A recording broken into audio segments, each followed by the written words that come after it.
Assalamualaikum warahmatullahi wabarakatuh. Selamat pagi anak-anak. Semoga pagi hari ini kalian tetap dalam keadaan sehat semua. Amin. Materi pagi hari ini masih pada bab yang sama seperti kemarin, yaitu tentang listrik statis. Materi pertama, hukum Coulomb.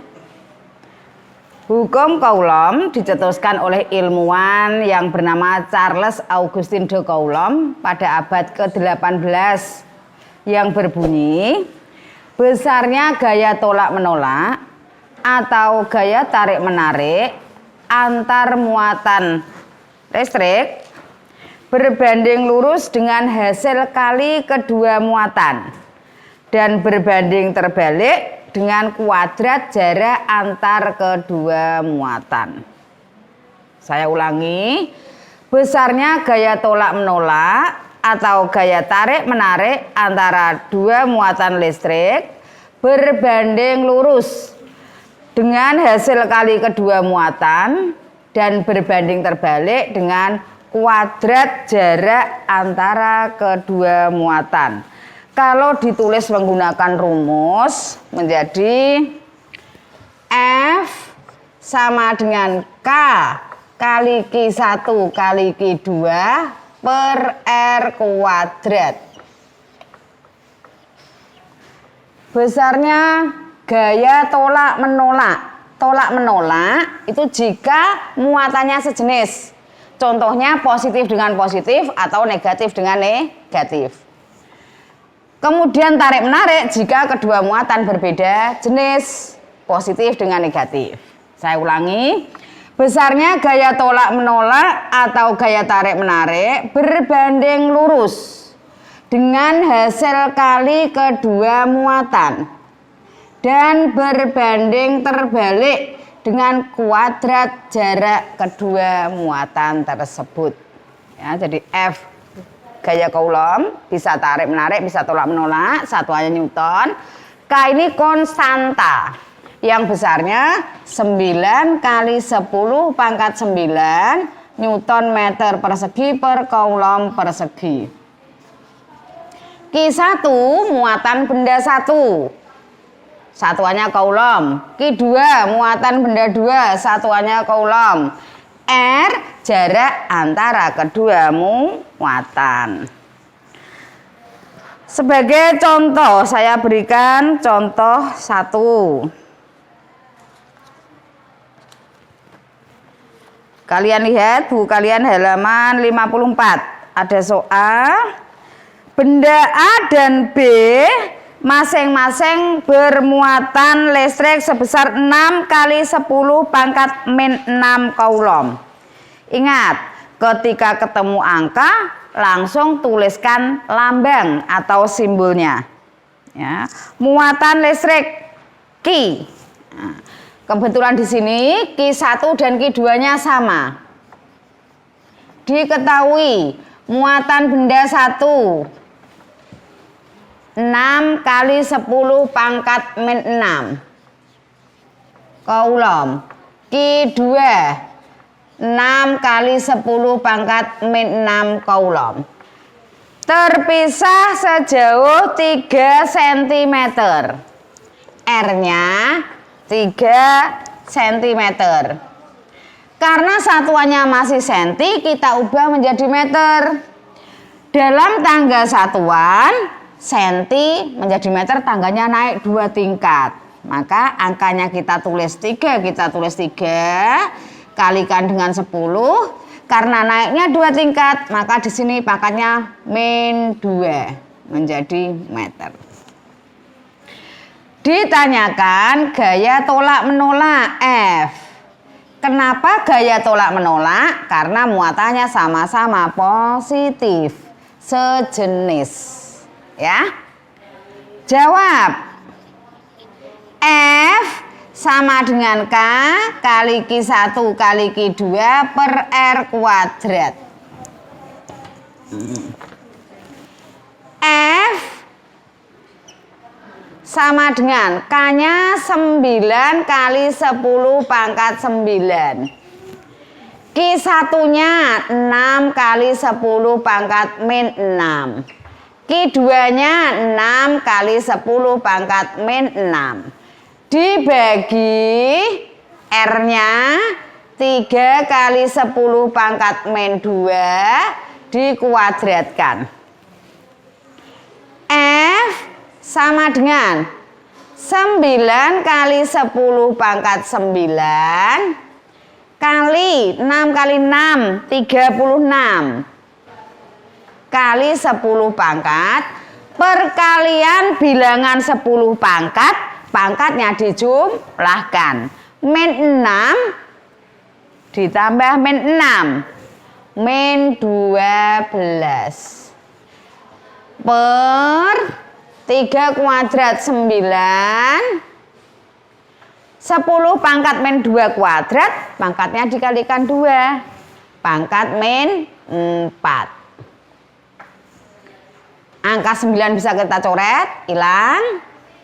F sama dengan 36 kali 10 pangkat min 9 ditambah min 12 min 3 min 3. Kemudian bilangan 10 pangkat di bawah tanda per kita naikkan, pangkatnya menjadi berlawanan. Kalau tadinya negatif menjadi positif 4. Sehingga besarnya gaya tolak menolak sama dengan 36 kali 10 pangkat min 3 ditambah 4 1. F sama dengan 360 Newton. Paham ya? Jadi urut-urutannya seperti ini. Saya ingatkan, perkalian bilangan 10 pangkat, pangkatnya dijumlahkan.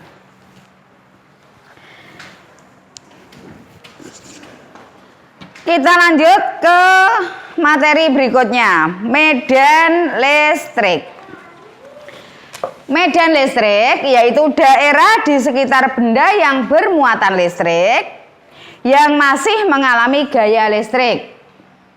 Atau medan listrik yaitu suatu daerah di mana gaya listrik masih bekerja. Medan listrik digambarkan berupa garis-garis gaya listrik yang arahnya dari muatan positif ke muatan negatif. Jadi seperti ini.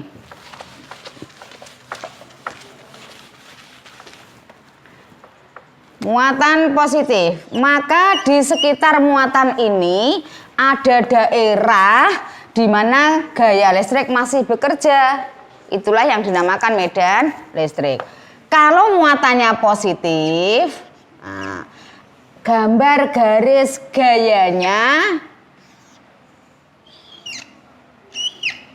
keluar, panahnya keluar.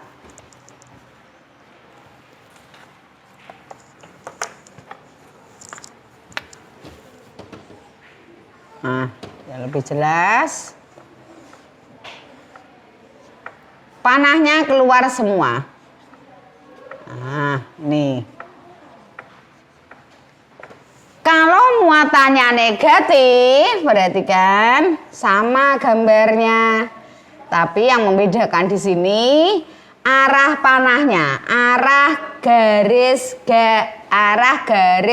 gaya listriknya. Ini masuk semua.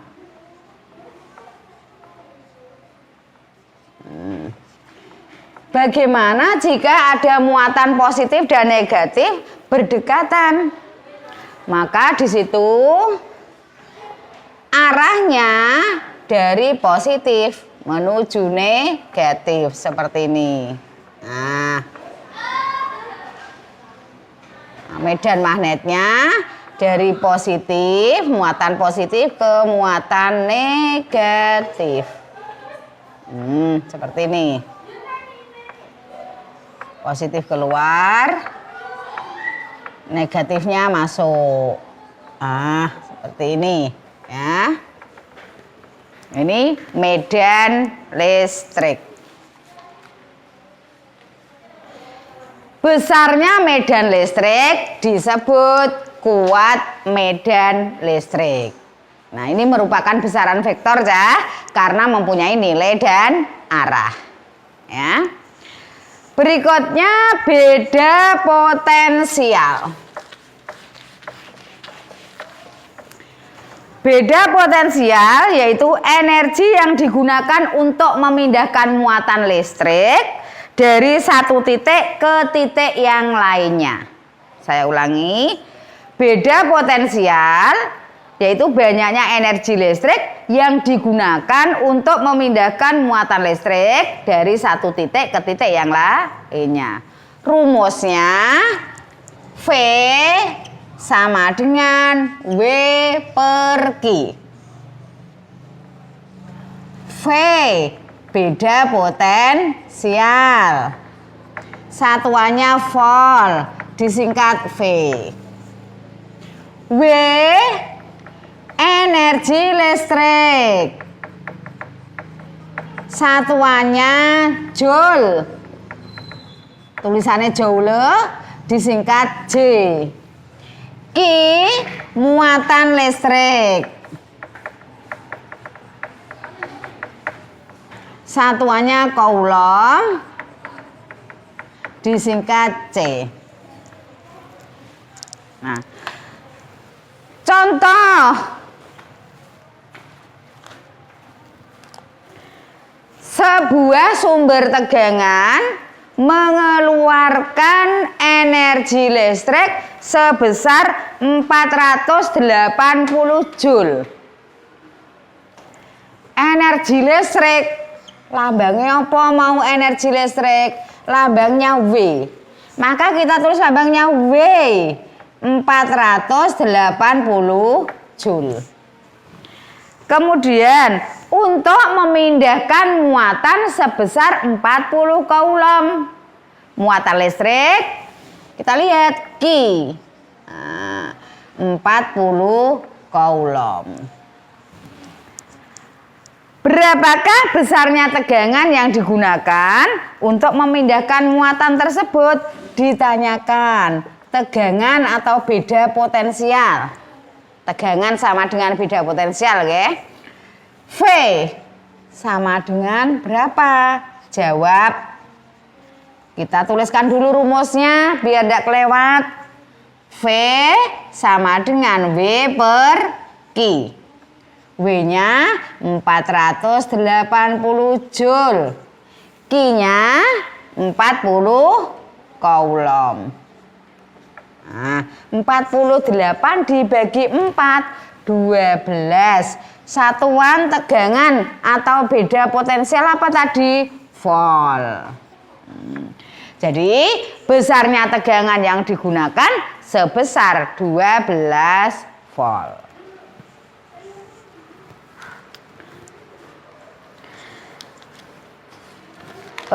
Kemudian kaitannya dengan listrik, hewan-hewan penghasil listrik. Contohnya ikan belalai gajah, ikan pari elektrik, hiu kepala martil, echidna, electric skate, belut listrik, catfish elektrik, dan lain-lain. Nah, kemudian untuk penerapan listrik statis dalam kehidupan sehari-hari, misalnya di sini ada alat penggumpal asap untuk mengurangi polusi. Jadi di pabrik-pabrik yang banyak cerobongnya besar-besar itu diberikan suatu alat yang fungsinya untuk menggumpalkan asap biar polusi udara berkurang. Kemudian mesin fotokopi, generator Van de Graaff, cat semprot, printer laser, elektrokardiograf, penangkal petir, dan lain-lain. Nah, listrik statis juga dapat diterapkan pada sistem saraf. Jadi seperti halnya aliran arus listrik pada kabel, ternyata tubuh kita juga dialiri arus listrik.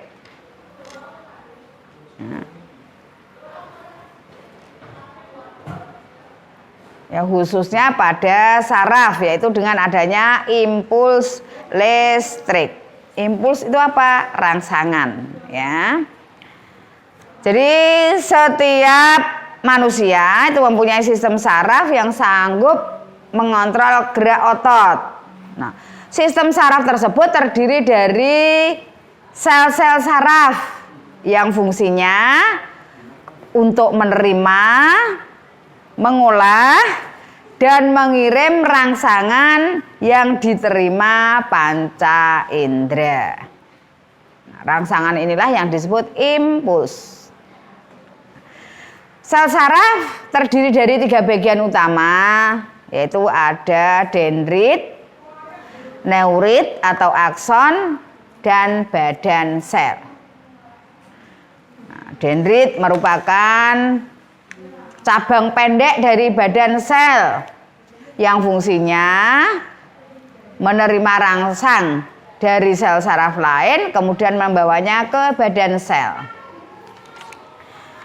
Badan sel ini merupakan bagian terbesar dari sel saraf yang di dalamnya terdapat inti sel atau nukleus. Kemudian berisi sitoplasma yang di dalamnya juga ada organel-organel sel seperti mitokondria, ribosom, badan Golgi, RE atau rekulum endoplasma, dan lain-lain. Nah, fungsi badan sel ini meneruskan impuls dari dendrit ke akson. Bagian sel saraf yang ketiga, akson atau neurit, merupakan cabang panjang atau penjuluran panjang dari badan sel yang fungsinya membawa rangsang dari badan sel menuju ke sel saraf yang lain. Nah, selain itu sel saraf juga dilengkapi dengan selubung mielin dan nodus Renvir. Selubung mielin merupakan selubung lemak yang berlapis-lapis yang dihasilkan oleh sel skuan. Kemudian kalau nodus Renvir itu daerah akson yang terbuka atau yang tidak diselubungi oleh selubung mielin. Ini untuk mempercepat jalannya rangsang.